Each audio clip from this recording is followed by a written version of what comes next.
So we're joined by Matt, who's the training manager here at the National Horse Racing College. He's just going to go through some of the changes that we've made here due to the Covid-19 situation. We're lucky enough to have the learners return on site. So Matt, what are the different things that we've now changed here? Well, one of the main things is before staff and learners come on site, they have to take a temperature scan.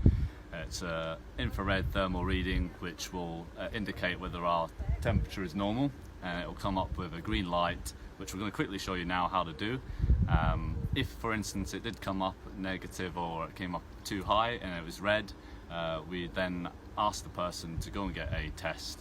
They wouldn't be allowed to go on site and conduct, and then it's one measure that we can take out of the symptoms that might suggest that someone does have the COVID symptoms. So it's just trying to reduce the risk and minimise chances of passing any virus around. So I'll quickly show you that and see how it goes.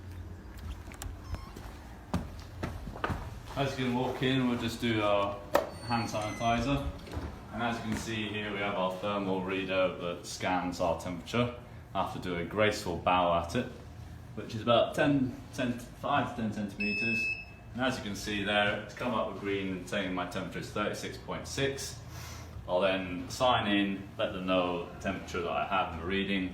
And for that point, if I thought I was, if it came up red and my temperature was over, I would then not come on site, inform the staff, and go and get myself a test. So that's one of the measures that we're doing right now for learners and staff. We have one-way systems so that we don't have learners and staff crossing over pathways. So as you can see, and come through, we've got arrows pointing in the direction where you need to go. And in the serving area we have pathways, and we're only allowed to have 2 people in there at any one time. And then once those 2 people have come out, the next 2 can come in. We're doing a lot of staggering of time, so the juniors are coming in earlier than the seniors, so we're not having lots of people in one area, and the seating plan is, maintain their distances from each other. So as you come back out, the building, this is where we exit it.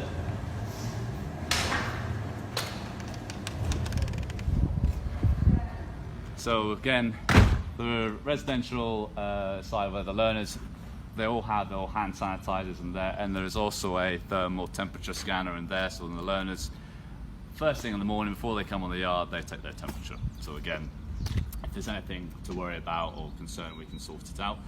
All the learners have their individual rooms right now, so they're not sharing, so they've all got their own space. Each learner on their landing shares a bathroom, which obviously is maintained and cleaned daily. So obviously keeping it clean and disinfected and things like that. So we'll go quickly show you the tack room.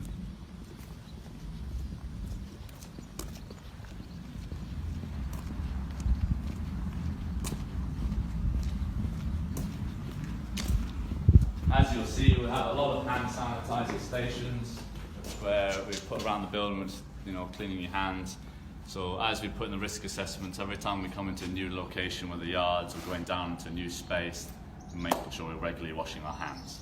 Again, we have an entrance and exit again, which all the learners know, which is again directing them to where they go, so we're not having them pass through and crossing each other at the moment. And if we follow it through around, keep following the arrows in the direction. Again, instructor's office. Again, if the learners want to go in there, they have to book a meeting prior to coming. Get another hand sanitizer station. Again, their one-way system and exits the other room. When the learners come back and put all their gear away in their tack, they come in here, offload, and then they go again exiting the other end of the building. And it's the same for all the other situations in the classroom. So what we're doing right now is we have a small intake. We're able to maintain distance and putting them in 2 meters apart from each other. If we had big groups, we'd look at a bigger space in our visitor centre where we've got a Colin Webb room where we'd spread everyone out. If we couldn't facilitate that, we're doing a lot of sessions outside with the weather permitting, and which is quite nice for the learners, and again, we can do it in a safe space and in a ventilated space. We have done a rigorous risk assessments to make sure everyone is safe and we can maintain and minimise the risk as best as we can. And after 2 weeks that learners have been here from the residential point of view, if they haven't shown any symptoms and signs, then again at that point we are still following the rules, but it allows us to think that the learners haven't got anything or might have any symptoms regarding COVID. So the learners, again, when they're integrating there, they'll be allowed to use some of the other facilities that they haven't been allowed to use. So for instance, the rec room where they get to play the pool and things like that and watch TV. At the moment, once they're finished on the yards and the classrooms, they have to be they're allowed in the outdoor area, but again in the communal areas they're not allowed to integrate with each other after the 2-week spell.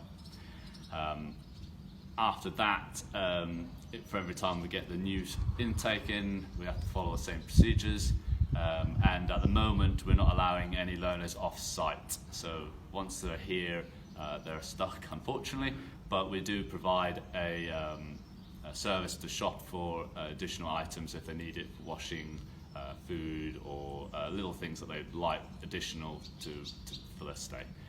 And that's just a brief outline of what we're doing, though we're obviously doing other things to put in place, but at the moment it's working, all the learners are happy, horses are back into work, staff are happy, we've got a good system in place and it's working really well right now, so yeah. Lovely, thank you very much. Cheers.